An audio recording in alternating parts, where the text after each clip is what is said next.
नमस्कार, आप देख रहे हैं भारत अपडेट और मैं हूं आपके साथ सौम्या अवस्थी। उत्तर प्रदेश की सियासत में पीडीए को लेकर नया संग्राम छिड़ गया है।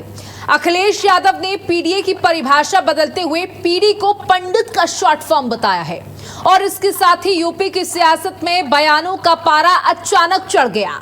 अखिलेश यादव ने बीजेपी पर निशाना साधते हुए कहा कि जो लोग पीडीए की नई नई परिभाषाएं बनाते हैं वो पीडीए का असली मतलब नहीं जानते और साफ कर दिया कि पीडीए में पीडी यानी पंडित है। लेकिन अखिलेश यादव के इस बयान के बाद सवाल सिर्फ एक बयान का नहीं रहा, क्योंकि इसी के साथ ही यूपी की सियासत में ब्राह्मण वोट को लेकर नई राजनीतिक जंग शुरू होती दिखाई दे रही है। अखिलेश के बयान पर बीजेपी ने भी जोरदार पलटवार किया है। डिप्टी सीएम ब्रजेश पाठक ने समाजवादी पार्टी और अखिलेश यादव पर निशाना साधा। वहीं बीजेपी नेताओं ने समाजवादी पार्टी पर ब्राह्मण समाज के अपमान, अराजकता और गैर लोकतांत्रिक कार्यशैली जैसे गंभीर आरोप लगाए हैं। यानी अखिलेश का बयान आया कि बीजेपी ने पलटवार किया है, लेकिन सियासी हमला यही नहीं रुका। बहुजन समाज पार्टी सुप्रीमो मायावती ने भी अखिलेश यादव और समाजवादी पार्टी के खिलाफ मोर्चा खोल दिया। मायावती ने समाजवादी पार्टी को गिरगिट की तरह रंग बदलने वाली पार्टी बताते हुए आरोप लगाया कि चुनावी स्वार्थ के लिए समाजवादी पार्टी समय समय पर अपनी राजनीतिक परिभाषाएं और रणनीति बदलती रहती है। मायावती ने सवाल उठाया कि जब ब्राह्मण समाज का झुकाव बीएसपी की तरफ दिखाई देने लगा और पार्टी ने ब्राह्मण समाज को प्रतिनिधित्व देना शुरू कर दिया, तो क्या इसी वजह से सपा ने अब पीडीए में पीडी को पंडित बनाना शुरू कर दिया है? यानी यूपी में अब मुकाबला सिर्फ पीडीए बनाम गैर पीडीए का नहीं रहा, बल्कि सवाल यह भी है कि ब्राह्मण समाज को कौन अपने पाले में खींच पाएगा, क्योंकि उत्तर प्रदेश की चुनावी राजनीति में ब्राह्मण मतदाता लंबे समय से एक महत्वपूर्ण राजनीतिक ताकत रहा है। ऐसे में 2027 की सियासी बसात से पहले अगर अखिलेश यादव पीडीए के दायरे में पंडित को शामिल करने का संदेश दे रहे हैं, तो इसके राजनीतिक मायने तलाशने जाने लगे हैं। एक तरफ समाजवादी पार्टी अपने पीडीए समीकरण को विस्तार देने की कोशिश कर रही है, तो दूसरी तरफ बीएसपी अपने पुराने सर्वजन हिताय और सोशल इंजीनियरिंग के फॉर्मूले को फिर से मजबूत करने में जुटी हुई है। और बीजेपी भी अखिलेश के इस बयान को लेकर सीधे हमलावर हो गई है। यानी यूपी की सियासत में एक बयान से तीन तरफा सियासी बहस खड़ी हो गई है। तो देखिए, बुआ और बबुआ के बीच की लड़ाई एक बार फिर से देखने को मिल रही है। यानी कि मायावती ने समाजवादी पार्टी पर करारा हमला बोला है। एक्स पर लिखते हुए मायावती ने समाजवादी पार्टी को गिरगिट तक बता दिया। मायावती कहती हैं कि समाजवादी पार्टी गिरगिट की तरह रंग बदलती है, समय समय पर अपनी रणनीति से, अपनी आइडियोलॉजी से भटक कर। और अब समाजवादी पार्टी को कहीं ना कहीं ये समझ में आ चुका है कि ब्राह्मण जो है वो बसपा की तरफ बढ़ रहा है, इसलिए समाजवादी पार्टी इस तरीके की बातें कर रही है। पहले पिछड़ा, दलित और अल्पसंख्यक की बात करने वाली समाजवादी पार्टी चुनाव नजदीक आते आते इसे कैसे पंडित बता रही है। पीडी का मतलब, अखिलेश यादव कह रहे हैं कि पीडी का मतलब है पंडित। अब अखिलेश यादव ये जो दांव चल रहे हैं, ये कितना सटीक साबित होता है ये भी देखना होगा। वही बात अगर भारतीय जनता पार्टी की करें, तो भारतीय जनता पार्टी तो अपनी इसी आइडियोलॉजी के साथ आगे बढ़ रही है। अब इस पर कितनी चोट लगती है ये भी देखना होगा।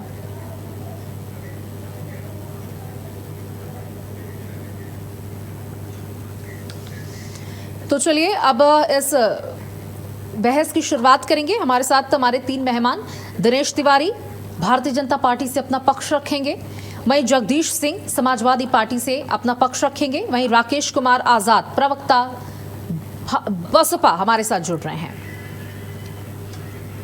तो देखिए, कुछ ही देर में हमारे तीनों मेहमान हमारे साथ जुड़ जाएंगे, लेकिन उससे पहले समीकरण को समझने की कोशिश करिए। 2027 के चुनाव बेहद नजदीक हैं और समाजवादी पार्टी, भारतीय जनता पार्टी और अब बसपा भी, देखिए बसपा की सक्रियता पिछले चुनावों की तुलना में इस बार ज्यादा देखने को मिल रही है।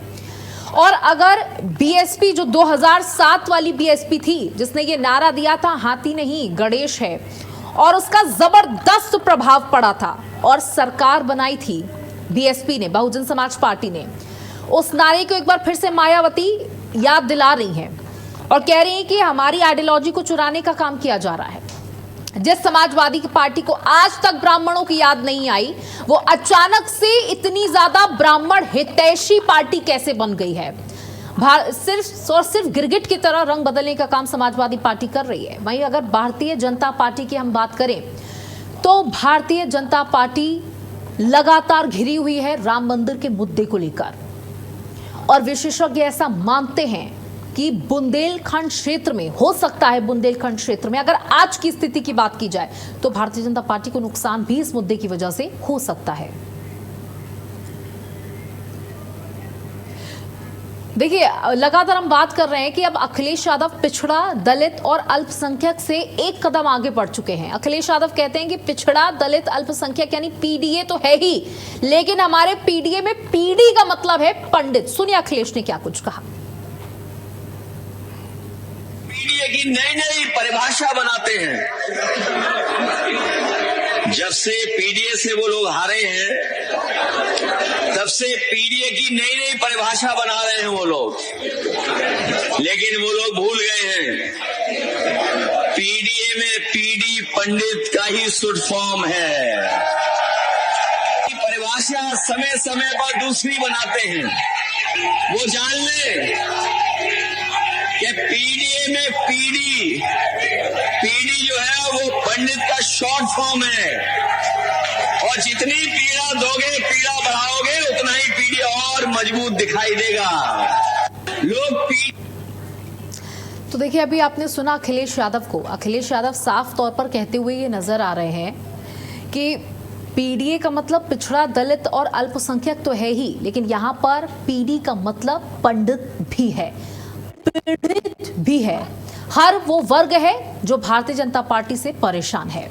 चलिए इस बहस को शुरू करते हैं। हमारे साथ हमारे मेहमान भी जुड़ चुके हैं। दिनेश तिवारी भारतीय जनता पार्टी से अपना पक्ष रखेंगे, जगदीश सिंह समाजवादी पार्टी से अपना पक्ष रख रहे हैं, और राकेश कुमार आजाद बसपा से अपना पक्ष रख रहे हैं। आप तीनों का बहुत बहुत स्वागत है। तो सबसे पहले मैं समाजवादी पार्टी से आज इस डिबेट की शुरुआत करना चाहूंगी। जगदीश सिंह जी, देखिए, जो अभी तक अखिलेश यादव पीडीए का नारा देते थे, पिछड़ा, दलित और अल्पसंख्यक, अब अखिलेश कह रहे हैं कि पीडी का मतलब है पंडित। अब इसके बाद तो देखिए सियासत होनी लाजमी थी। मायावती कह रही कि समाजवादी पार्टी जो है वो गिरगिट की तरह रंग बदल रही है। सभी जी जगदीश सिंह जी सुन पा रहे हैं? जी सुन पा रहा हूँ, पूरी तरह से सुन रहा हूँ जी। और सौम्या जी, आपसे बता दूं कि ये पहले से ही तय है। ये अगर बहन जी नहीं जानती रही हैं तो ये हम उनका विषय है, हमारा विषय नहीं। कोई व्यक्ति कोई किसी की विचारधारा को नहीं जान रहा है तो उसका विषय हमारा विषय नहीं है। हमारे यहाँ जो पीडीए का मतलब आदरणीय श्री अखिलेश यादव जी ने बताया है, उसका सीधा सीधा अर्थ है जो सामाजिक, आर्थिक, राजनीतिक रूप से पीड़ित और जिनका उत्पीड़न किया गया, जो दुखी, पीड़ित और अपमानित है, वो सब पीडीए में आते हैं। और इसमें आप किसी भी वर्ग को अलग नहीं कर सकते हैं। इसमें सारे वर्ग समाहित हैं, चाहे पंडित हो, चाहे ठाकुर हो, चाहे जो जिस वर्ग का व्यक्ति हो। अगर भारतीय जनता पार्टी के अन्याय और अत्याचार से वो पीड़ित हुआ है, दुखी हुआ है, अपमानित हुआ है, तो वो सब समाजवादी पार्टी का विषय है, और समाजवादी पार्टी उनकी लड़ाई लड़ेगा, उनके सम्मान और सम्मान की रक्षा करेगा। पिछड़ा, दलित और अल्पसंख्यक तो मूल है हमारा। ठीक है जी सौम्या जी, आपके पास आती हूँ मैं। दिनेश जी, देखिए, अगर हम समाजवादी पार्टी ने पीडीए का जो है वो उसको जो पीडीए का फॉर्मूला था उसको एक स्टेप और आगे बढ़ा दिया, उसमें पंडितों को भी ऐड कर दिया है। और ये कह रहे हैं कि सिर्फ पंडित नहीं, हर वो व्यक्ति, हर उस वर्ग की चिंता समाजवादी पार्टी कर रही है जो भारतीय जनता पार्टी की सरकार में परेशान है, पीड़ित है। अब देखिए, बीएसपी कह रही कि हमारा कोर वोटर है ब्राह्मण और हमारी तरफ खिंच रहा है। समाजवादी पार्टी पूरी कोशिश में है कि वो ब्राह्मणों को अपने पाले में ले आए, और आपकी आइडियोलॉजी जो है सबका साथ, सबका विकास और हिंदूवादी सोच, अब उस आइडियोलॉजी पर चोट हो रही है, प्रहार हो रहा है। और एक तरफ राम मंदिर का मामला चल रहा है, 2027 में बड़ा नुकसान हो सकता है।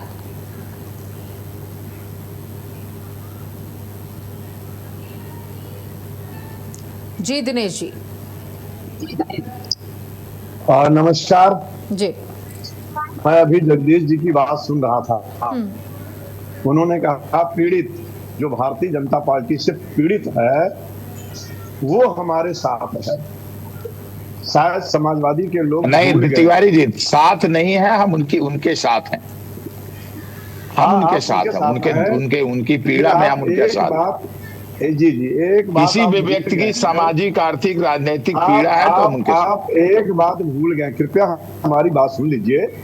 अब मैं बोलना शुरू किया तो आप भटकना शुरू कर दिए। नहीं, थोड़ा क्लियरिफाई हमारी बात सुन लीजिए। मैं सिर्फ इतना ही कहना चाहता हूँ कि समाजवादी पार्टी वास्तव में जैसे गिरगिट दिन भर में 100 बार उसका कलर चेंज होता है, उसी तरह समाजवादी पार्टी का भी कलर चेंज हो रहा है। और आज समाजवादी पार्टी ये बात मानने को मजबूर हो गई है कि ब्राह्मण का कोई अस्तित्व है, ब्राह्मण है। इसलिए आज आप से पिछड़ा के बजाय पंडित बोलने लग गए हैं, यानी पिछड़ा आपके लिस्ट से गायब हो गया है। जब गायब हो गया है, जब आपकी सरकार थी, चाहे माननीय मुलायम सिंह यादव रहे हो, चाहे अखिलेश यादव रहे हो, प्रदेश का ऐसा कोई कोना नहीं था जहां पर दंगा नहीं हुआ था, जहां लोगों के आंसू नहीं बह रहे थे, महिलाएं चित्कार नहीं रही थी, बलात्कार हो रहे थे, अत्याचार हो रहे थे, माफियाओं के राज थे।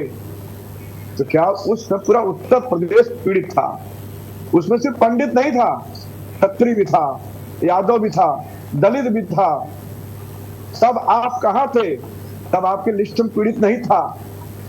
और जब भारतीय जनता पार्टी की सरकार बन गई माननीय योगी जी के नेतृत्व में, तो आज उत्तर प्रदेश का कायाकल्प हो गया। उत्तर प्रदेश एक विकास के पथ में चल पड़ा है, विकास कर रहा है। और लगातार दूसरी बार हमारे माननीय मुख्यमंत्री जी के नेतृत्व में भारतीय जनता पार्टी का उत्तर प्रदेश में सरकार बनी। आज आप कह रहे हैं ब्राह्मण पीड़ित के साथ हैं, पीड़ित उनके साथ हैं। आपके साथ ब्राह्मण नहीं है, आप तो एम वाई के जो मसीहा हैं, मुस्लिम और यादव। ये पूरा उत्तर प्रदेश जानता है कि आप पुष्टिकरण की सारी पराकाष्ठा आप पार कर सकते हो, अब किए हो, आगे भी करोगे, ये ब्राह्मण सब जानता है। और भारतीय जनता पार्टी भी अच्छी तरह जानती है कि समाजवादी पार्टी का चेहरा दिन भर में गिरगिट का 16 बार बदलता है, तो इस समय अखिलेश यादव का 18 बार बदलता है। और ये बसपा की सुश्री मायावती जी ने जो कहा है वो उनके जीवन का अनुभव है। जब गेस्ट हाउस में कांड हुआ था, उनकी साड़ी को खींचने काम किया था। किसने खींचने काम किया था? आपके जो माफिया थे। लाल टोपी मतलब होता है माफिया, गुंडा, अराजकता, भ्रष्टाचार, ये इसकी एक पहचान होती है समाजवादी की। तो आप पंडित की बात मत करिए, आप ये बताइए, छटपटा रहे हैं कि सत्ता कैसे आए। पंडित आपके जाल में फंसने वाला नहीं है। चलिए ठीक है, पूरा जो है भारतीय जनता पार्टी के साथ। ठीक है राकेश जी, मैं आपके पास आना चाहूंगी। देखिए, समाजवादी पार्टी को बसपा सुप्रीमो गिरगिट बता रही कि समाजवादी पार्टी गिरगिट की तरह रंग बदलती है। क्या मायावती की अपनी जमीन बचाने की एक कोशिश है?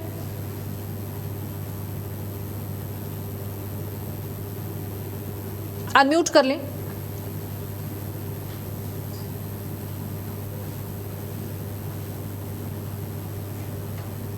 जी राकेश जी, सर आपकी आवाज हम तक नहीं पहुंच रही है।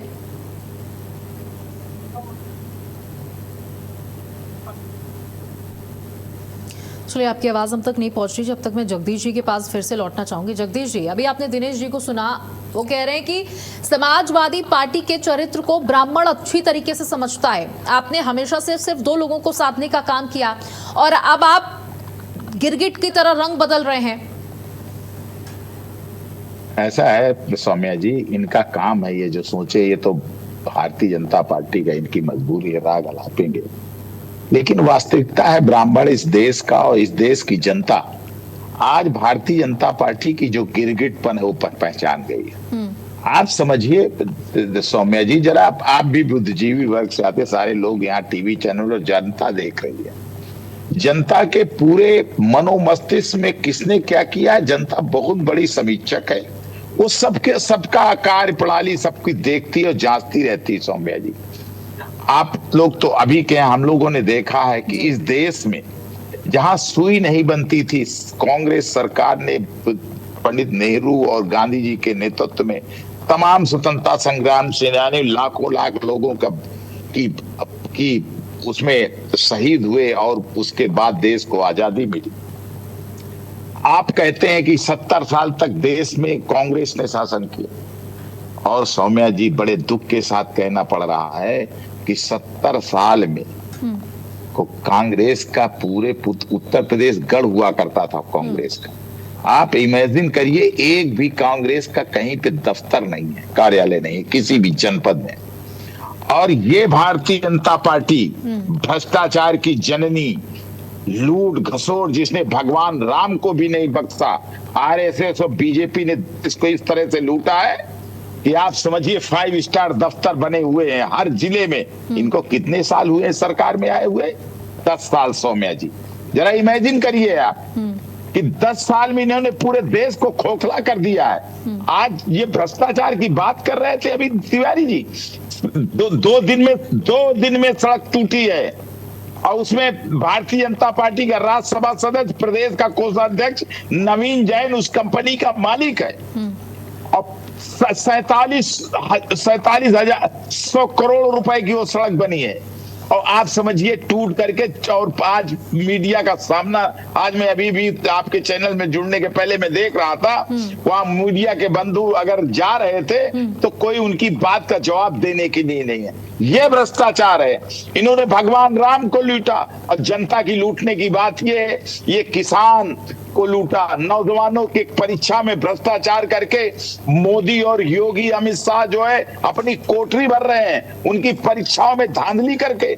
आज जब देश का नौजवान उठ करके खड़ा हो गया है तो 15 साल, इनके 10 साल के शासन में मोदी जी कभी वीडियो बना करके जनता के बीच में नहीं आए कि बहनों भाइयों ये है, कभी प्रेस के सामने नहीं आए। और जब नौजवान ने अगड़ाई ली, देश के नौजवान ने, तो वीडियो बना करके 4-4, 5-5 वीडियो ये डाल रहे हैं कि हम आपके साथ में हैं। अब न नौजवान इनकी सुनने वाला है, न किसान इनकी सुनने वाला है। इनके भ्रष्टाचार का भांडा भर गया है। इन्होंने मतलब इन्हें आती तो तब हो गई जब इन्होंने भगवान को भी नहीं बख्शा। मैं छोटे नमूने बता रहा हूँ। जल जीवन मिशन के नाम में इन्होंने देश का 20 लाख करोड़ रुपया लूट लिया है। ठीक है, उसी का नतीजा है। ठीक है जगदीश जी, वापस आऊंगी, लेकिन अब राकेश जी की आवाज, ठीक है, अब राकेश जी को सुन पा रहे हैं, उनसे जवाब ले लेते हैं। एक बार जवाब। आरएसएस का मुख्यालय में 5,000 करोड़ रुपया लगा हुआ है। ठीक है, हर जिले में 5 स्टार कार्यालय चल रहे हैं। और कांग्रेस की जो दूसरे दलों की बात करते हो, दूसरे दल भी रहे हैं, किसी का कार्यालय नहीं है किसी जिले में। ये भ्रष्टाचारी लोग, भारतीय जनता पार्टी मतलब भ्रष्टाचार की जननी, और इनको देश का युवा, नौजवान और बच्चे सब जान चुके हैं। नौजवान, किसान, दिनेश जी, आप जगदीश जी को सुन रहे हैं, जवाब तैयार रखिएगा। मैं पहले राकेश जी के पास जाना चाहूंगी। ठीक है दिनेश जी, आपके पास वापस आऊंगी। जो भी जगदीश जी ने बोला इसका जवाब तैयार रखिएगा। राकेश कुमार प्रसाद जी, तब तक आपसे चाहूंगी, बताइए कि सड़क क्यों टूटी। ठीक है, दिनेश जी जवाब देंगे, लेकिन पहले राकेश जी। जी, हमारी आवाज आप तक पहुंच रही है? आवाज आ रही है सर जी। मैं ये कहना चाहता हूँ, आज जिस विषय पर आप चर्चा कर रही हैं, मैं उसी पर केंद्रित होकर बात करना चाहता हूँ कि माननीय अखिलेश यादव जी पीडीए का फुल फॉर्म कभी पिछड़ा, दलित, अल्पसंख्यक बताते हैं, तो फिर पीडीए का फुल फॉर्म कभी पीडी से पंडित बताते हैं, फिर पीडीए का फुल फॉर्म कभी कभी पीड़ित, दुखित और अपमानित बताते हैं। कहीं न कहीं अखिलेश यादव जी बहुत कंफ्यूज हैं। लड़ाई के मैदान में उनका स्टैंड क्लियर नहीं है। एक बात। दूसरी बात मैं कहना चाहता हूं कि ऐसे लगता है कि जिस समाज को संबोधित करने जाते हैं उसी समाज को कोरिलेट करके उसको फुल फॉर्म बताने लगते हैं। इससे सीधा सीधा एक कोई भी व्यक्ति अनुमान लगा सकता है कि वोट बैंक को खींचने के लिए उसको कोरिलेट करके उसके नाम से उसका फुल फॉर्म बताने का प्रयास करने लगते हैं। तो लड़ाई के मैदान में माननीय अखिलेश यादव का स्टैंड क्लियर नहीं है। स्टैंड क्लियर होता तो पीडीए का फुल फॉर्म सिर्फ कोई एक होता, या तो पिछड़ा दलित अपमानित होता, पिछड़ा दलित अल्पसंख्यक होता, या तो पीड़ित दुखित अपमानित होता, या तो फिर पंडित होता। लेकिन तीनों कैसे हो सकता है? इसलिए मैं कहना चाहता हूँ माननीय अखिलेश यादव के संबंध में आदरणीय बहन कुमारी मायावती जी, जो हमारे बहुजन समाज पार्टी राष्ट्रीय अध्यक्ष हैं, उन्होंने जो कहा कि अपना पैतरा बदलते रहते हैं, तो बिल्कुल सही कहा है। कोई बयान में कोई गलत नहीं कहा है, यही कहना चाहता हूँ। ठीक है, ठीक है। दिनेश जी,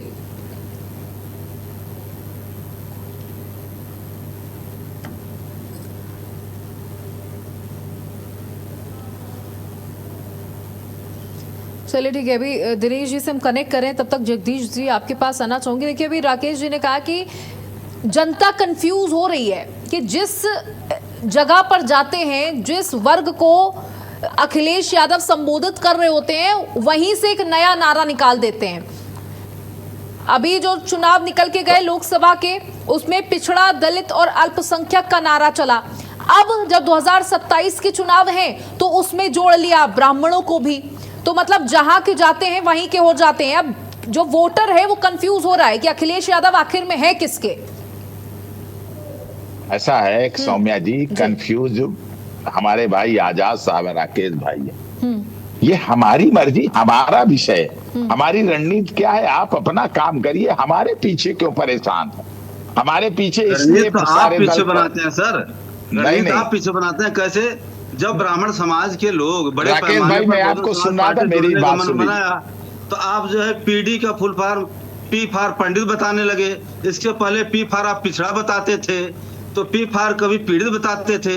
लेकिन जब आपने देखा कि ब्राह्मण समाज के लोग बड़े पैमाने पर बहुजन समाज पार्टी से जुड़ने के लिए तैयार हो रहा है, सोशल इंजीनियरिंग के तहत जैसे 7 से 12 वाले में जुड़ा था, तो आप सोचे कि लग रहा हमारा पत्ता जो है अब फेल हो जाएगा, इसलिए पी फॉर आप पंडित बताने लगे। इसलिए कंफ्यूजन आप में है, कंफ्यूजन हमारे में नहीं है, कंफ्यूजन आप में है।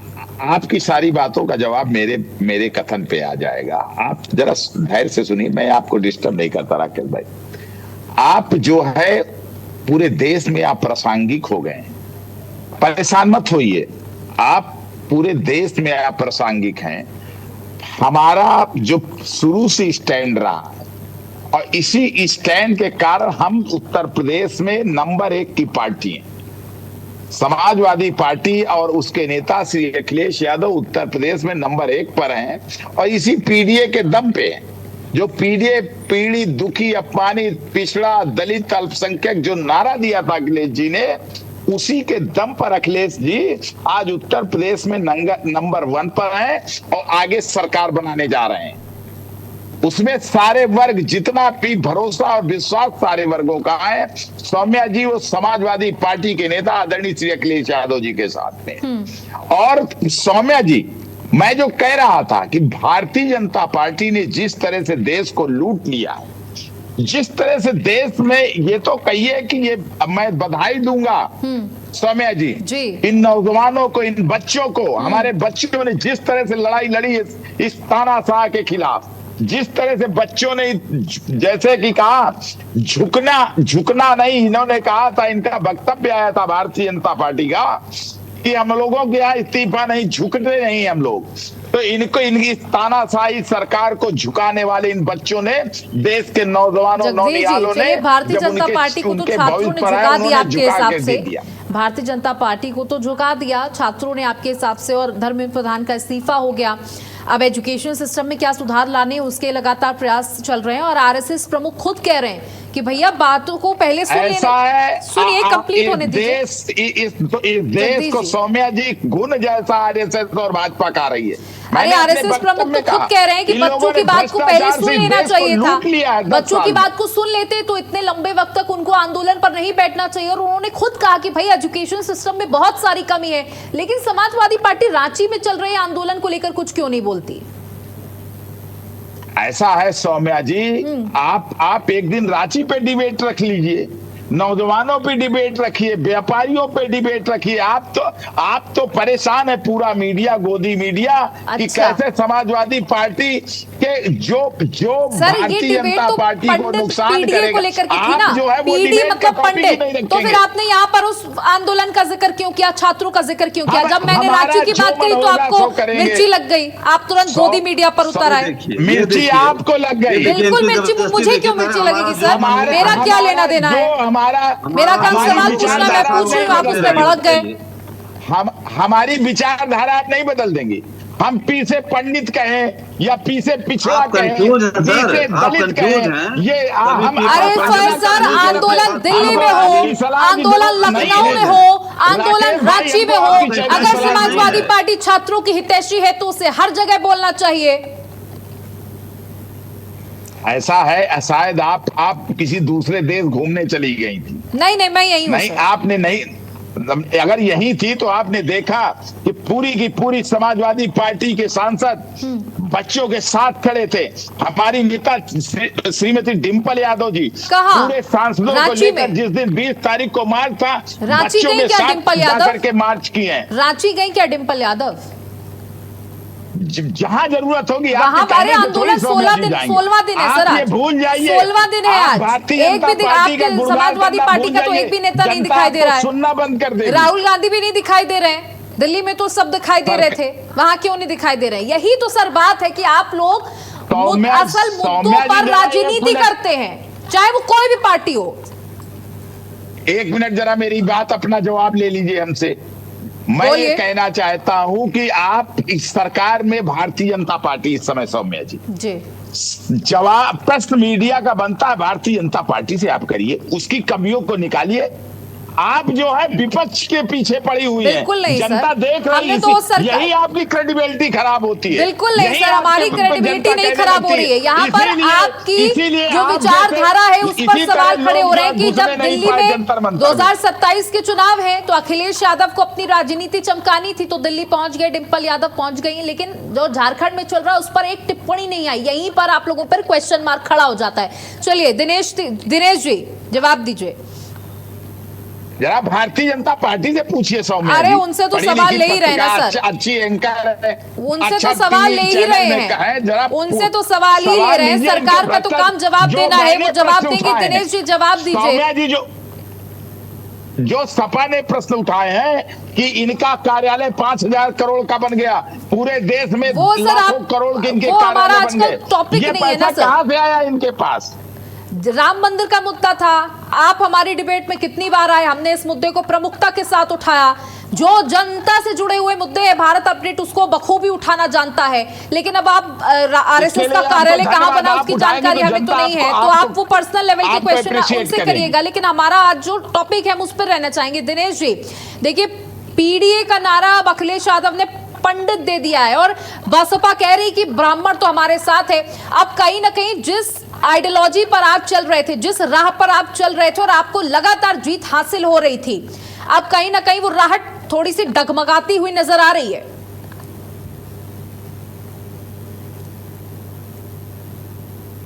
अनम्यूट कर लें दिनेश जी। सौम्या जी हाँ, अभी जगदीश जी ने कहा कि भारत के प्रधानमंत्री मोदी जी वीडियो डाल करके नौजवानों से चर्चा कर रहे हैं। इनको नहीं पता कि हर महीने एक दिन पूरे भारतवासियों से मन की बात माननीय मोदी जी करते हैं। हर महीने एक दिन पूरे भारतवासियों से मन की बात पर चर्चा करते हैं। छात्र हितों की बात करना, ये तो मोदी जी ने अपना नैतिक अधिकार खो दिया है। दिनेश सर, थोड़ा सुनिएगा, छात्र हितों की बात करने के लिए मोदी जी ने अपना नैतिक अधिकार खो दिया है। इसी मोदी सरकार में दिल्ली के अंदर छात्रों के ऊपर जो है पायलट गन का जो इस्तेमाल किया गया, आंसू गैस के गोले इस्तेमाल किए गए। बिहार की धरती पर बताइए AK-47 से उनके ऊपर हमला किया गया। तो छात्र हितों पर बात करने के लिए आप नैतिक अधिकार खो चुके हैं दिनेश सर। भारतीय जनता पार्टी, मोदी, योगी, सब लोग छात्र हितों की बात करने के लिए नैतिक अधिकार खो चुके हैं। सुन लीजिए सुन लीजिए सर, या तो सोनिया जी एक काम आखिर करिए, वजह क्या है, तो सुन लीजिए। ये नौजवान जो अपने रोजगार की बात करते हैं तो उनके ऊपर लाठियां बरसाई जाती है, लेकिन कांवड़ यात्रियों में जब ये नौजवान निकलते हैं तो उनके ऊपर फूल बरसाए जाते हैं, हेलीकॉप्टर फूल बरसाए जाते हैं। ये आप नौजवानों के हितों की बात करने के लिए अपना नैतिक अधिकार खो चुके हैं। सुन भारतीय लीजिए जनता पार्टी अपना राकेश जी, नैतिक जब आपकी अधिकार बारी खो आए चुकी है। बोलिएगा। सुन लीजिए जरा दिनेश जी को नौजवानों उनका जवाब की सुनना बात, जरूरी है भाई, नौजवानों की बात वो करने के सरकार में लिए है। वास्तव में भारतीय जनता पार्टी अपना नैतिक अधिकार खो चुकी है। सत्य का साहस रखिए, हिम्मत रखिए, साहस रखिए। साहस नहीं है आपके पास, और जो आप कह रहे हैं ना दिल्ली में जो तो साहस बात छोड़िए, जब आप गलत बोलेंगे तो सर विरोध किया जाएगा। मैं ये कह रहा हूँ कि आखिर एक तरफ आप जो है कि छात्र हितों की बात करते हैं, मन की बात करते हैं, अरे मन की बात तो आपने जीवन भर में किया, कभी आप दिल की बात करिए, उनके खिलाफ कार्रवाई हो रही थी। छात्रों के दिल की बात करिए, नौजवानों के दिल की बात करिए, बेरोजगारों के दिल की बात करिए, मजदूरों के दिल की बात करिए, कभी दिल की बात किया आपने? तो मन की बात करें कि मन की बात करने से भारत की समस्याओं का समाधान हो जाएगा। भारत की समस्याओं का समाधान करने के लिए मन की बात नहीं करना है, बल्कि बेरोजगारों के, नौजवानों के, मजदूरों के, गरीबों के, दलितों के, पिछड़ों के दिलों की बात करिए, उनके दिलों की आवाज बनिए। ये मन की बात करने से उनके समस्या समाधान नहीं होने वाला है। इसलिए छात्रों के और नौजवानों के हितों की बात करने के लिए भारतीय जनता पार्टी अपना हक अधिकार खो चुकी है, नैतिक अधिकार खो चुकी है, क्योंकि लाठियां आपने बरसवाया है, आंसू गैस के गोले आपने बरसवाया है, आपने पायलट गन का इस्तेमाल किया है, आपने AK-47 का इस्तेमाल किया है। इसलिए छात्रों नौजवानों के हितों की बात आप मत करिए। अब आपकी उल्टी गिनती शुरू हो गई है भारतीय जनता पार्टी की, यही कहना चाहूंगा। ठीक है दिनेश जी, मैं चाहूंगी जरा आप एक जगह ठहर जाएं और जवाब दीजिए। ऐसा है, मैं कहीं मैं सुन लीजिए राकेश जी, भारतीय जनता पार्टी की उल्टी गिनती नहीं शुरू हो गई। बहुजन समाज पार्टी का पत्ता अभी उत्तर प्रदेश में सबने देखा, सबने देखा। बहुजन समाज पार्टी की ताकत का अंदाजा आप सीटों की संख्या के बल पर नहीं लगा सकते हैं। आप जरा सोचिए, राकेश जी जवाब तो सुन लीजिए, जवाब सुन लीजिए। बीजेपी का पक्ष रख रहे हैं आप, दोनों के लिए जवाब सुनना बहुत जरूरी है। रुक जाइए, भागीदारी बनाए बैठे हुए हैं। ठीक है राकेश जी सुन लीजिए। आज भी राकेश जी आपकी बात नहीं समझ में आ रही है, बहुजन समाज थोड़ा धैर्य रखिए, उनकी भी बात सुन लीजिए। सरकार में है, उनका जवाब नहीं सुनेंगे तो कैसे चलेगा। इससे ताकत का अंदाजा लगाइए बहुजन समाज पार्टी के पास ताकत कितनी है। ठीक है राकेश जी रुक जाइए, जवाब सुन लीजिए, डिस्टर्बेंस मत करिए, रुक जाइए। आज बहुजन समाज पार्टी के पास ताकत ना होती तो बहुजन समाज पार्टी को केंद्र में लेकर आप जो है बात न करवाते, लेकिन कहीं कहीं ताकत बहुजन समाज पार्टी में। राकेश जी आपको आवाज आ रही है, आपको आवाज आ रही है राकेश जी? ताकत का अंदाजा नहीं लगा सकते। राकेश जी आप सुन पा रहे हैं? की ताकत की बात समझिए, बहुजन समाज की ताकत कितनी है। ये पूरे देश में 85% और 90% है। भ्रष्टाचार तो कांग्रेस जननी है, कांग्रेस के भ्रष्टाचार प्रतिदिन उजागर हुए हैं। तो जिस पैटर्न से उल्टी गिनती शुरू हो गई सर, खूब चिल्ला लीजिए, खूब चिल्ला लीजिए, उल्टी गिनती शुरू हो गई। आपकी उल्टी गिनती शुरू हो गई सर। मायावती भी जी भी घोटाले पे है। 2000 अब तो भ्रष्टाचार चरम पे है, कानून व्यवस्था अब तो संभल नहीं रही है, रोज जो है हत्याएं हो रही हैं, दलितों के ऊपर जो है दमन हो रहा है, पिछड़ों का दमन हो रहा है, आपसे कानून व्यवस्था संभल नहीं रही है। और आपकी राज्यपाल श्रीमती आनंदीबेन पटेल ने खुद कह दिया, आनंदीबेन पटेल जी ने खुद कह दिया कि मैं जो कमियां हैं मैं उस पर जरूर बोलूंगी। अरे राज्यपाल जो है उत्तर प्रदेश को खुद आपको उजागर कर रहे हैं आपकी कमियों को, हमारी बात क्यों कर रहे हैं? आनंदीबेन पटेल राज्यपाल जो हैं वो खुद उजागर कर रही है आपकी कमियों को। आपने कुछ किया ही नहीं है, आपको कोई संतुष्ट नहीं है। तो बहुजन समाज पार्टी उत्तर प्रदेश के राज्यपाल हैं वो संतुष्ट नहीं है। आज सारे दलित हमारे साथ हैं, दलित वर्ग हमारे साथ है, आपके साथ। अपने हाथ से अपनी पीठ थपथपाना ठीक नहीं होता दें सर। जोड़ने की बात फिर कर रहे हो, जब आप पंडित जोड़ने की बात फिर कर रहे हो, आपके साथ भी पंडित नहीं है। अपने हाथ से आप पीठ मत थपथपाइए अपनी। समाजवादी पार्टी गिरगिट है तो आप भी उसके दूसरे रूप हो। ना दो रूप नहीं है, ये आप बड़बोलापन है। देखिए मैं बताऊं, ये बड़बोलापन है आपका, बबुआ की जोड़ी उत्तर प्रदेश बड़बोलापन है। कहाँ गई? क्या बात अरे मैं करते तो हैं कह आप रहा जो हूँ है? भैया, उल्टी आपको गिनती बोलने अब का शुरू हक ही हो गई। नहीं आपके है। छात्र नाराज है, आपको बोलने का हक मजदूर ही नाराज नहीं है, चलिए, दलित ठीक है। नाराज है। नाराज नहीं है। आप तो ठीक है, ईवीएम ठीक के है। दम पे चुनाव जीतते हैं, ईवीएम के दम पे चुनाव जीतते हैं, ईमानदारी चुनाव आप जीतते नहीं हैं। ठीक है।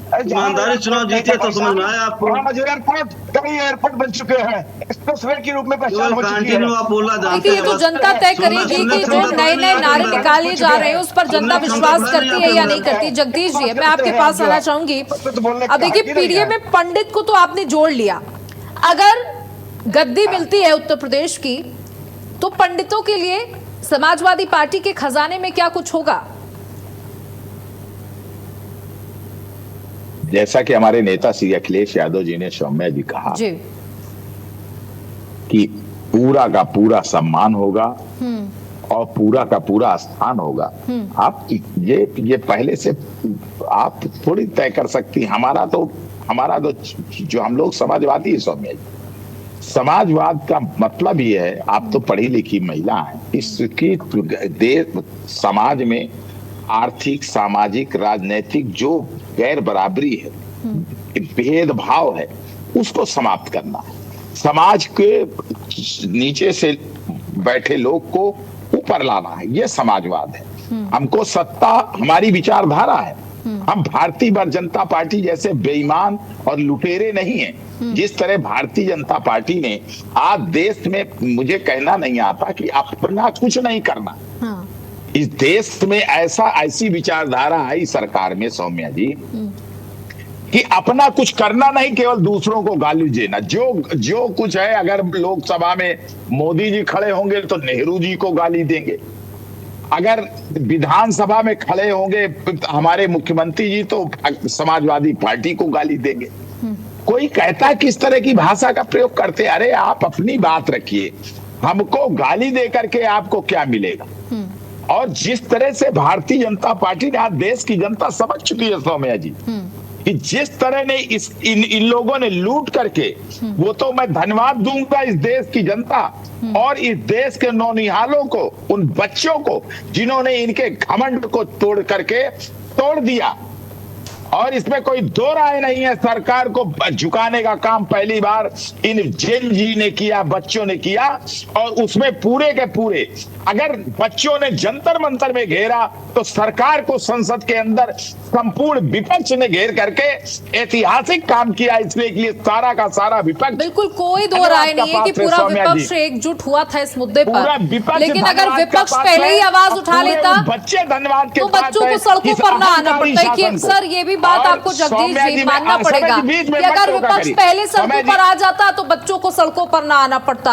जब बच्चे सड़क पर आ गए तो आप लोग अपनी राजनीति चमकाने पहुंच गए। मेरा ऑब्जेक्शन है जब मैं बोलूं तो आप या तो कहते जगदीश सिंह चुप हो जाइए, मैं चुप हो जाऊंगा, लेकिन जब मैं अपनी बात कहूं तो बीच में डिस्टर्ब मत किया करिए।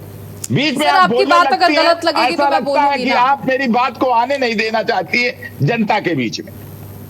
बिल्कुल नहीं। तो मतलब मैं आपसे निवेदन करता हूं कि जब मैं बोलूं, अगर मुझे आप बोलने का समय दे रही हैं तो मेरी बात आनी चाहिए। उसमें आप डिस्टर्ब करने लगती है तो मैं डिस्टर्ब होता हूं। चलिए और जनता आपको, इसलिए आपसे निवेदन है कि मैं जो कहना चाह रहा हूं कि इस देश की जनता पूरी तरह से जान गई। भाई राकेश ने भी बहुत सही कहा, जनता जान गई है कि ये भारतीय जनता पार्टी के जो दो बंदे हैं, ना ये दलित को जानते हैं ना पिछड़े को जानते हैं, केवल सत्ता को जानते हैं। पूरे देश का माल इकट्ठा करके अपनी जेब में रख लेना चाहते हैं, पूरे देश को गरीब बना देना चाहते हैं जनता को, जिससे इनका 2047 क्या 2097 तक इनकी सरकार चलती रहे, ये चाहते हैं। ये देश की नौजवान और इस देश का दलित और पिछड़ा इनको उस स्थिति में आने नहीं देगा सौम्या जी। ठीक है, मैं जो असली बात कह रहा था, राजनीतिक बात मैं कहिए तो बोलूं, कहिए तो बंद कर दूं। ठीक है। आपने बोला कि जिस तरीके से छात्रों ने प्रदर्शन किया, अगर आप लोगों ने जो एकजुटता सदन के अंदर दिखाई, मानसून सत्र नहीं चल पाया, वो अगर एकजुटता आप पहले ही दिखा देते सड़कों पर आकर, तो शायद इन छात्रों को सड़कों पर ना आना पड़ता। ये तो एक बात। और दूसरी बात ये कि आप पंडितों की बात करते हैं, आपने बताया कि आप पिछड़ों के लिए क्या करेंगे, अल्पसंख्यकों के लिए क्या करेंगे, दलितों के लिए क्या करेंगे, और आपने बताया कि पंडितों को सम्मान देने का काम करेंगे आप। अब भारतीय जनता पार्टी तो कहती है कि आपने राम मंदिर के दौरान कार सेवकों पर गोलियां चलाई, आप तो हिंदू विरोधी हैं। कभी सनातन को मलेरिया कहने वाले लोग गठबंधन में जुड़े हुए हैं। अब पंडित आप पर भरोसा कैसे करेगा, इसके लिए आप क्या करेंगे? सौम्या जी, ऐसा है कि अगर हम इनको कहें कि तुम चोर हो, लूट किया तुमने भगवान के मंदिर में, तो इनके पास इसके अलावा, अगर अयोध्या में गोली चली तो श्रद्धेय नेताजी ने चलवाई, और जो बच्चों के ऊपर गोली चली अभी, तो वो एसडीएम ने गोली चलाई, मजिस्ट्रेट ने चलवाई। ये दो मुहा चरित्र नहीं चलेगा सौम्या जी। आज इनका रिश्तेदार है, कौन है? नृपेंद्र मिश्रा, जिसने गोली चलवाई थी अयोध्या में, और गोली चलवाई उसने, उसको मंदिर निर्माण समिति का भ्रष्टाचारी को अध्यक्ष बनाए पड़े बैठे हैं। इस देश की मीडिया, मुझे यही कष्ट होता है, जो स्ट्रीमलाइन मीडिया है, इसीलिए बच्चों ने, जो 50 लाख बच्चा इकट्ठा हो गया था दिल्ली में, उसने इनको घुसने नहीं दिया। इसीलिए कि आप इनसे प्रश्न पूछिए ना कि ये बच्चे आखिरकार किस दुख के कारण 25 वहां पे जंतर मंतर को, पूरे पार्लियामेंट को घेर लिए थे। देश के इतिहास में सौम्या जी पहली बार हुआ है। और मैं आपको अंदरूनी बात बता दूं, प्रधान का इस्तीफा करा के प्रधानमंत्री ने अपनी कुर्सी बचा ली है।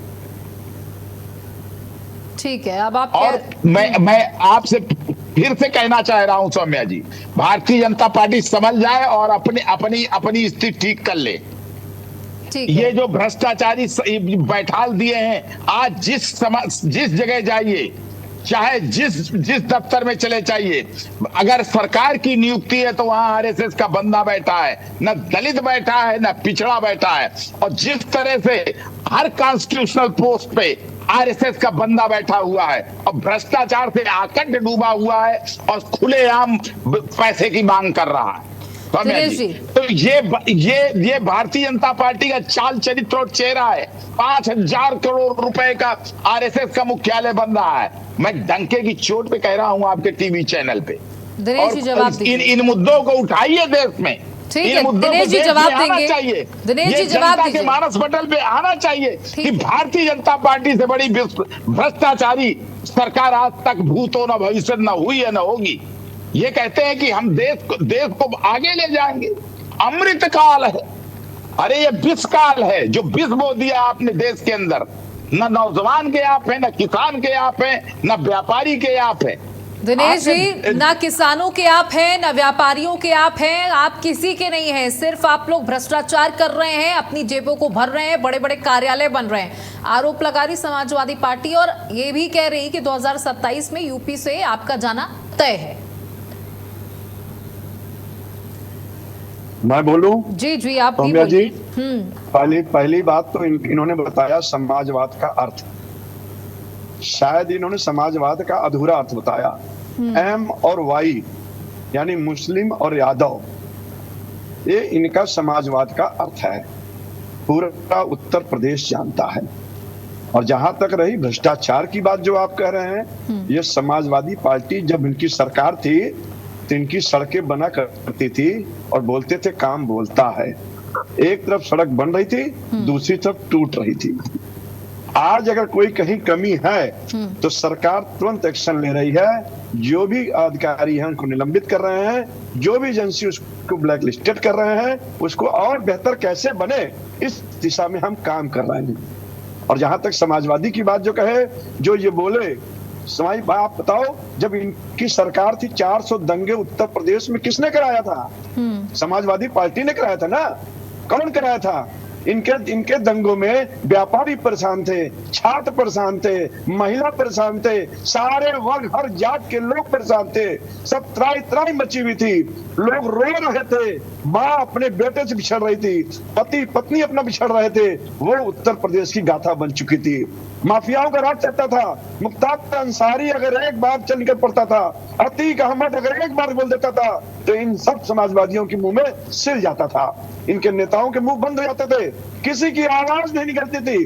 दंगे होते थे इनके प्रदेश में, के काम बोलता था इनका। इन्होंने कहा था बेरोजगारी भत्ता देंगे, अब पंडित कहाँ थे? बेरोजगारी भत्ता देने की बात जब आई तो इन्होंने पंडितों के नाम अलग कर दिए। इन्होंने केवल अपना जो है एम और वाई रखा।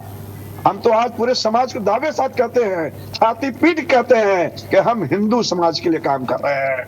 हम पूरे हिंदू समाज, पूरा उत्तर प्रदेश का एक है, और जब पूरे हिंदू समाज के लोग मिल करके हम उत्तर प्रदेश का कायाकल्प किए हैं। आज जब इनकी सरकार थी तो ये क्या कहते थे, जो यहाँ मुर्दा घर हुआ करते थे, जहां इनके मुसलमान कब्र हुआ करते थे, उसकी चार दीवारी बनाने का काम करते थे।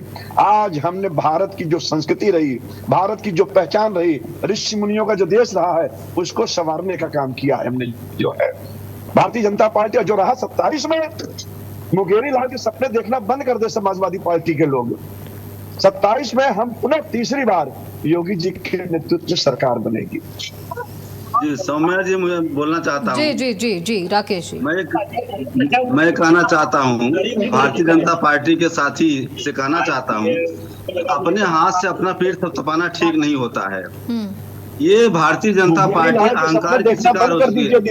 देखिए तिवारी, जब आप बोल रहे थे मैं खामोश था, अब मैं बोल रहा हूँ, थोड़ा आप खामोश रहिए।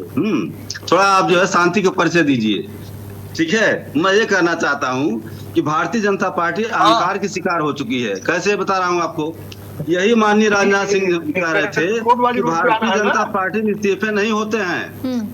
जब नौजवानों छात्रों ने इस्तीफा मांगा तो कहा कि कोई भारतीय जनता पार्टी में इस्तीफा नहीं होता है। अंत में नौजवानों ने ताकत दिखाया और इस्तीफा देना पड़ा। दूसरी बात कहना चाहता हूँ कि लाठी चार्ज के बाद 1 हफ्ते बाद आदरणीय प्रधानमंत्री जी आते हैं और कहते हैं कि मेरी माँ को गाली दी गई, जो माँ इस दुनिया में नहीं है।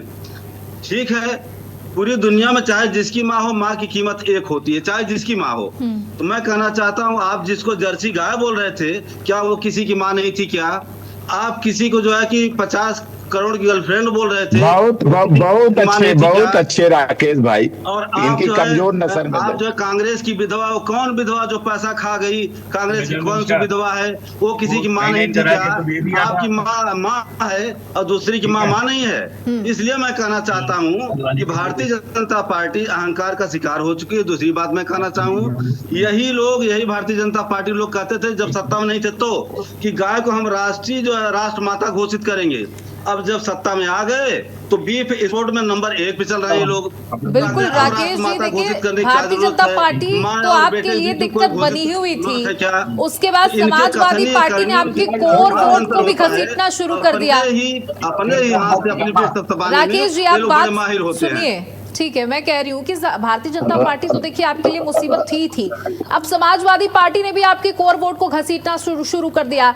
जो आपका कोर वोटर था दलित, उसको घसीटना शुरू कर दिया। अब ब्राह्मणों की आप बात करते थे, अब समाजवादी पार्टी ब्राह्मणों की भी बात कर रही है। आप कहाँ स्टैंड कर रहे हैं? भारतीय जनता पार्टी को तो आप कोस रहे हैं, लेकिन समाजवादी पार्टी भी आपके लिए बहुत बड़ी मुसीबत बनी हुई है। ना 12% आज भी हमारे साथ है। और 2007 से 12 में जैसे हमने सर्जन सुखाया की नीतियों पर अपनी सरकार बनाई थी, उसी प्रकार से सोशल इंजीनियरिंग के माध्यम से हम पुनः सरकार बनाने जा रहे हैं। ये वर्तमान में विधायकों की संख्या के दम पे किसी की शक्ति का अंदाजा मत लगाइए। ये बहुजन समाज बहुत बड़ा समाज है जो पूरे भारत में है, उसकी ताकत समझिए। 7 से 12 की तरह दोबारा हमारी सरकार बनने जा रही है। तो आपका कोर वोटर तो खींचने का प्रयास कर रही है ना समाजवादी पार्टी। तो समाजवादी पार्टी तो आपका कोर, जो आपने 2007 में किया था ना, अब समाजवादी पार्टी वही टेक्निक अपना रही है। आपने कहा था हाथी नहीं गणेश है, तो अब वही समाजवादी पार्टी कर रही है। तो जो आप तो जीत गए थे, अब ऐसे ही समाजवादी पार्टी आपके नीचे से जमीन खिसका के ले जाएगी। आप समझ नहीं पा रहे हैं। जो असल में होते हैं वो कामयाब होते हैं, नकल करने वाले कामयाब नहीं होते। जो असल में काम करते हैं वो कामयाब होते हैं। इसलिए मैं कहना चाहता हूँ, हमारा जो सोशल इंजीनियरिंग है ना, सोशल इंजीनियरिंग का नकल करने से आप जो है कामयाब नहीं हो पाएंगे। कभी पी का फुल फॉर्म आप पंडित बताएंगे, कभी पी का फुल फॉर्म आप पीड़ित बताएंगे, कभी पी का फुल फॉर्म जो है पिछड़ा बताएंगे। ये से क्लियर होता है कि आपकी लड़ाई के मैदान में आपका स्टैंड क्लियर नहीं है, आप कंफ्यूजन के शिकार हैं। इसलिए मैं कहना चाहता हूं कि सोशल इंजीनियरिंग के माध्यम से समाज को जोड़ करके, जिस तरह 7 से 12 में हमारी सरकार बनी थी, दोबारा माननीय बहन जी कमर कस चुकी हैं। 7 से 12 की तरह दोबारा हमारी 2027 में सरकार बनने जा रही है, ये मैं कहना चाहता हूँ। जगदीश जी, तो देखिए आपके लिए मुसीबत खड़ी हो गई है, क्योंकि पिछले चुनावों में तो बसपा की जो सक्रियता थी वो बहुत कम थी, तो वो तो हमने जमीन पर भी देखी थी। लेकिन अब जब मायावती खुल करके बयान दे रही है, सक्रियता बढ़ा रही है, तो जो वोट बैंक आप अपने पाले में लाने का प्रयास कर रहे थे वो फिर से खिसक के अगर बीएसपी के पास चला गया तो आपके पास क्या बचेगा? सौम्या जी, मैं तो इसलिए खुश हो रहा हूँ कि आप खुद पंडित हैं और आप खुद हमारी तारीफ कर रहे हैं कि अगर ये चले गए, अब आप जब तारीफ कर रहे हैं तो निश्चित रूप से लाखों करोड़ों आपके चैनल के दर्शक देख रहे हैं कि देखिए किस तरह से ब्राह्मणों ने अपना रुख बदला है और समाजवादी पार्टी के साथ खड़े हो गए। इसलिए भारतीय जनता पार्टी का परेशान होना स्वाभाविक है।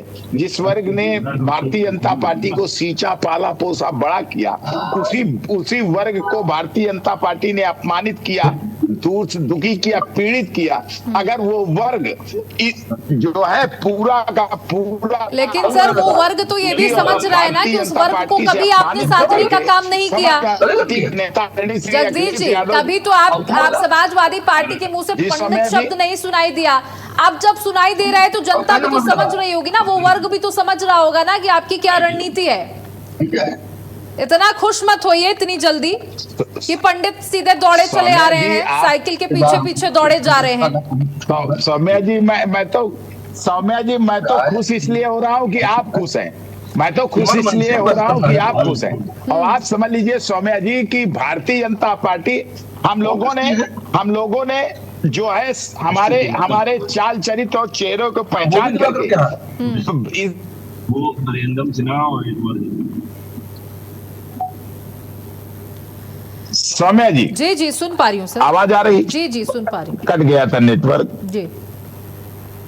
कहना ये चाह रहा था सौम्या जी, हाँ जी, इस देश के ब्राह्मणों ने श्रद्धेय छोटे लोहिया परम आदरणीय जनेश्वर मिश्रा जी के जयंती पर जिस तरह से एकत्रित होकर के और हमारे नेता श्री अखिलेश यादव जी का मनोबल ऊंचा हुआ है और ललकार करके ब्राह्मणों ने कहा कि हम आपको आशीर्वाद देते हैं, संकनाद किया है कि पूरे के पूरे ब्राह्मण समाजवादी पार्टी के नेता आदरणीय श्री अखिलेश यादव जी के नेतृत्व को मैं सरकार देखना चाहते हैं, उनको इस प्रदेश का मुख्यमंत्री देखना चाहते हैं। लेकिन जगदीश जी देखिए, बीजेपी कह रही है कि वो यही समाजवादी पार्टी है जो कभी मंदिरों का नाम नहीं लेती थी, ब्राह्मणों का नाम नहीं लेती थी, हमेशा दुत्कार करके रखती थी। आज यही समाजवादी पार्टी है जो बीजेपी की वजह से मंदिर कर रही है, राम राम कर रही है। राम का नाम लेना सीख गए आप लोग सिर्फ भारतीय जनता पार्टी के डर से। ये सौम्या जी बहुत स्पष्ट रूप से कहना चाहता हूं, हम लोग विचारधारा के लोग, हम लोग कभी जो है धर्म को राजनीति से अलग कर रखते हैं और हमारी विचारधारा, हम अगर हिंदू है तो ये हमारी विचारधारा है। हम दिखावे के लिए राजनीति में भगवान का प्रयोग नहीं करते। जिस तरह से भारतीय जनता पार्टी ने भगवान को जगह जगह पे उनके नाम पे राजनीति की है और उन्हीं के घर को लूटा है, तो सौम्या जी ये एक्सपोज हो गए हैं देश में। ठीक है, आखिरी कमेंट में लूंगी दिनेश जी से। जगदीश जी, आखिरी कमेंट में लूंगी दिनेश जी से कि अब देखिए दिनेश जी, जगदीश जी यानी समाजवादी पार्टी फुल कॉन्फिडेंस में है कि ब्राह्मणों ने जिस तरीके से इस सम्मेलन में अखिलेश यादव करके कहा का कॉन्फिडेंस बढ़ाया है, उससे आपको टेंशन लेने की बहुत जरूरत है। पूरे देश के ब्राह्मणों ने सौम्या जी, जो पहली बात तो ये है कि समाजवादी पार्टी और बसपा, दिनेश भाई बहुत परेशान न हो, जाति की बात करते हैं लोग, ये लोग जाति की बात करते हैं। मैं हमारे राकेश भाई जरा इनको बताइए, पूरे हिंदू समाज की बात करती है। दूसरी बात ये है, अरे हमारी बात सुनिए आप लोग, क्योंकि आप लोग हंस रहे, सही बात है, हंसना भी चाहिए। क्यों? क्योंकि संसद में समाजवादी पार्टी के सब जो लोग हैं और जो पप्पू यादव थे, उन्होंने संसद में सनातन धर्म का अपमान किया और जो आपने सड़क में हनुमान जी को नचवाया है, बहुत सही। आपने सड़क में हनुमान जी को नचवाया, इसीलिए नितिन नवीन आपके राष्ट्रीय अध्यक्ष अपना बूथ हार गए। समाजवादी पार्टी के लोग गुंडे हैं, भाजपा के राष्ट्रीय अध्यक्ष अपना बूथ हार गए, सुनने की कोशिश करिए। इसीलिए हनुमान जी को जो नचाया बात सुनिए, मैंने पूरी यही बात आपकी आपका सुनी। दुर्दशा का कारण है, और आपकी दुर्दशा होगी। और जिस तरह से भारतीय जनता पार्टी ने भगवान राम को लूटा, हनुमान जी को नचाया, इससे आपकी दुर्दशा तय है। मुख्यमंत्री आवास जब छोड़ा था तो अखिलेश यादव की टोटी चोरी करके ले गए थे। करते हैं। चलिए दिनेश जी, जगदीश जी और राकेश जी, अब देखना होगा कि जिस वर्ग की आप बात कर रहे हैं वो किसके साथ जाता है, ब्राह्मण किसके साथ जाते हैं, क्योंकि बुद्धिजीवी वर्ग है और अपनी बुद्धि का पूरा इस्तेमाल करने के बाद ही जाएगा। और प्रयास तो आप लोग करते रहिए, ये आपकी राजनीति का हिस्सा है। जगदीश जी बहुत खुश हैं और उम्मीद है कि आप तीनों ही अपने अपने मिशन पर सफल रहें, लेकिन अंत में तो देखिए किसी एक को ही सत्ता मिलेगी। बहुत बहुत शुक्रिया आप तीनों का हमारे साथ जुड़ने के लिए, अपनी बात रखने के लिए।